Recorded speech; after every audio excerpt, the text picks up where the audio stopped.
Fala rapaziada, trazendo mais uma aula aqui para vocês e hoje a gente vai falar do ombro. Na verdade, é um complexo do ombro, porque são várias articulações que estão interligadas para que a gente possa fazer esses movimentos de elevação lateral, né, a abdução do ombro, fazer a flexão do ombro. Então a gente vai falar dessas articulações e a importância que elas têm para que a gente consiga fazer esses movimentos. Toda vez que a gente tem as disfunções nessas articulações, o movimento do ombro pode ficar prejudicado e não vai ter uma boa congruência entre as estruturas, que eu vou explicar aqui agora para vocês. Para entender, a gente tem que analisar duas articulações primeiro, a esternoclavicular e a acromioclavicular. São duas articulações da clavícula. Aqui eu busquei nosso esqueleto para ajudar no entendimento. Essa aqui é a esternoclavicular e essa aqui de trás, é a acromioclavicular. Então, se vocês analisarem bem, todas elas têm ligação com a escápula, ou seja, os movimentos que acontecem nela vai depender do movimento escapular. Se qualquer uma dessas articulações está com o movimento comprometido, irá afetar na dinâmica da escápula. Vou deixar ele aqui de boa. Encaixa a posição dele aqui. Ali. Então a gente tem a esternoclavicular e a acromioclavicular, que a gente vai ter a escápula torácica. Como eu disse, o movimento dessas duas articulações está totalmente interligado com o movimento da escápula torácica.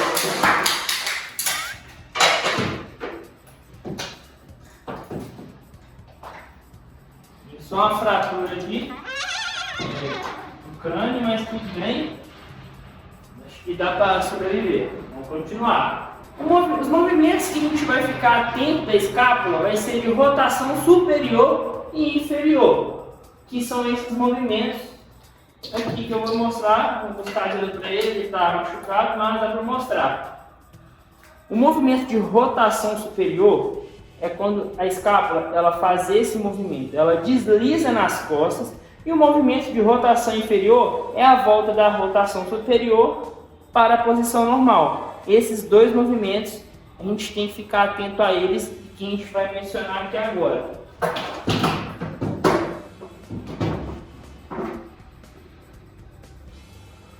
Esses movimentos nada mais é para posicionar a cavidade glenoidal. Meu Deus, o que é isso? A cavidade glenoidal, galera, vamos pegar ele aqui de novo para conseguir entender. Eu quero fazer com que vocês entendam tudo do movimento do ombro. Vocês estão vendo que a articulação do ombro ela faz um encaixe aqui. Esse encaixe se chama cavidade glenoidal. Então o ombro faz os seus movimentos nessa articulação. Então os movimentos de rotação superior vai posicionar essa cavidade para cima ou para baixo. Então se a gente está fazendo um movimento de abdução do ombro e a escápula não roda, tá vendo o que acontece? A gente vai bater essa estrutura de encontro com a articulação aqui do acrômio.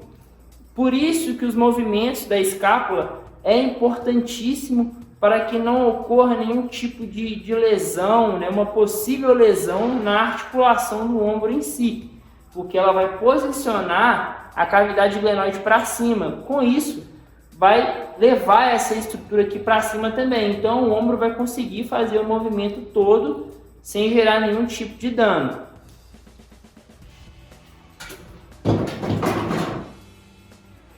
Como eu falei, esse movimento de rotação superior e inferior vai servir para posicionar a cavidade glenoidal, que é o encaixe do ombro na articulação do ombro. Todo mundo fala do manguito, né? Ah, o manguito, vou fazer aqui rotação externa, rotação interna para fortalecer o manguito. Mas esses movimentos não necessariamente vai fortalecer o manguito. Vocês vão entender o porquê disso agora. Todos os músculos do manguito tem origem na escápula. Então, se a gente pensar, uma coisa vai puxando a outra. O movimento dessas articulações influencia na posição da escápula. A posição da escápula influencia na força do manguito. Se a gente tem uma disfunção da escápula, ou seja, um movimento compensatório, a escápula está posicionada numa posição errada, consequentemente a gente irá afetar os músculos do manguito, que é o supraespinhal, infraespinhal, redondo menor e subescapular. Aqui eu vou mostrar para vocês onde está a origem de cada um deles. O subescapular, ele vem lá de dentro da escápula. Ele vem lá de dentro e se insere aqui. O supraespinhal, ele vem daqui de dentro e se insere aqui no ombro. Já o redondo menor e o infraespinhal, eles vêm aqui de trás. Eles ficam nessa posição. E se você for analisar as funções dele, todos têm o vetor dele, o sentido das suas fibras, para posicionar a bola do ombro dentro da cavidade que eu mencionei anteriormente. Então, quando a gente faz esses movimentos, eles vão puxar o ombro para baixo para manter esse centramento articular dentro da cavidade glenoide. Por isso que a função dele tem que estar a todo momento funcionando para que não ocorra nenhum tipo de compensação. E eu vou mostrar alguma dessas compensações que ocorrem durante os movimentos, que a gente faz bastante na musculação. Então vamos lá. Aqui eu separei um exemplo. Esse aqui é o ombro, beleza? É a articulação do ombro. A gente vai fazer um movimento de abdução. Aqui está o sentido da fibra de vermelho do supraespinhal, ou seja, ele está aqui nessa posição. Ele joga o ombro para dentro da cavidade glenoide. Ele força aqui, ó, o ombro dentro dessa cavidade para manter o alinhamento. Não só ele, como os outros que eu mencionei também. E o que acontece, por exemplo, no movimento de elevação lateral, que é bem comum de acontecer? A pessoa vai iniciar a elevação lateral, ela faz isso primeiro. Ela faz isso primeiro para depois começar. O supraespinhal, ele é um dos principais músculos que inicia esse movimento. Ele tem essa função de começar a elevar o braço, mas também tem a função de jogar o ombro para dentro da cavidade glenoide. Então ele tem duas funções. Se a gente começa um movimento assim, a gente vai tirar a ação desse músculo. A gente não vai usar ele o quanto ele poderia ser usado para manter um centramento articular. A gente fazendo isso, o que acontece? A gente tem um deltoide. O deltoide, ele tem um sentido das fibras nessa direção. E nessa direção, como mostrei no esqueleto, a gente tem um acrômio aqui em cima. Então, se a gente começa fazendo esse movimento, o deltoide, ele vai jogar a cavidade, a articulação do ombro para cima, de encontro com o acrômio, que é essa estrutura aqui que eu desenhei. E entre a articulação do ombro e o acrômio, a gente tem o tendão do supraespinhal e outras estruturas, que normalmente elas ficam irritadas. A gente pode ter até casos de tendinites, se a gente ficar fazendo esse movimento sempre. Não só esses movimentos, mas outros também, por exemplo, deixar o ombro em rotação interna. Esse movimento de rotação interna predispõe a gente também a fazer esses movimentos que gerem impacto da articulação do ombro de encontro ao acrômio. Então a gente tem que ficar bem ligado e não fazer um movimento assim e depois fazer a abdução. E também ficar bem atento ao movimento de rotação interna. Esse é um dos exemplos que acontece, tem vários outros, poderia aqui falar o dia todo, mas eu vou falar só os principais. Mas como eu falei, a escápula, a gente precisa de uma estabilidade escapular para ter o manguito funcionando da maneira correta. Mas é muito comum a gente ver as pessoas que têm disfunções escapulares na posição parada, aqui eu estou na posição parada e a escápula está em uma posição não muito boa.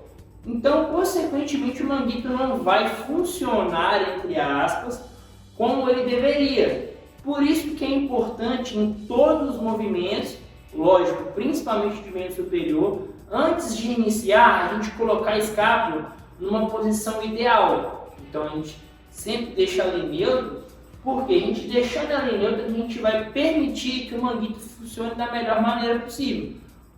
Nem sempre ele vai funcionar como ele poderia, mas a gente vai evitar, né, com que possa ocorrer futuros problemas no ombro, a gente posicionando ela da maneira correta, ao do contrário, se a gente fizesse com ela toda solta, né, aí vai aqui e tudo mais.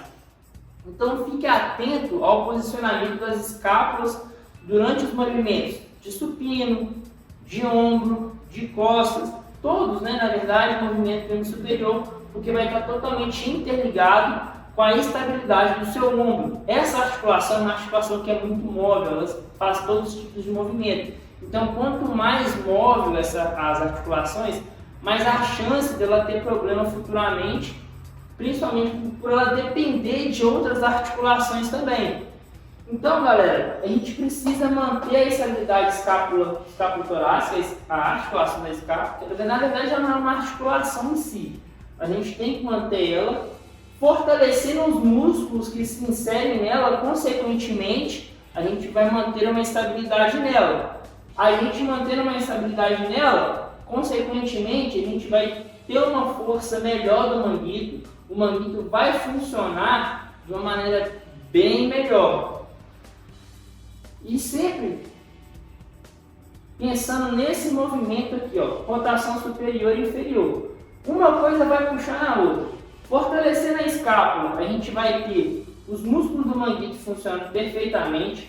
Fortalecendo a escápula, a gente vai ter esses movimentos de rotação superior e inferior da melhor maneira possível. Consequentemente, a gente vai posicionar a cavidade glenoidal para que o ombro possa fazer esse movimento de uma maneira mais natural, que eu acabei de falar aqui. Então é isso aí, galera. Eu espero que vocês tenham gostado. Eu espero que vocês utilizem essas dicas no seu treino. Preste bem atenção na questão da posição das suas escápulas durante os movimentos. É muito importante também a gente ter uma avaliação funcional para que a gente possa ver qual posição está a sua escápula, qual músculo em específico você vai precisar fortalecer para que a gente possa deixar ela numa melhor posição e por aí vai. Então é isso aí, muito obrigado, deixa o like, deixa o curtir, deixa nos comentários aí qual aula que vocês querem que eu faça aqui, que eu vou programar para vocês tudo direitinho. Tamo junto!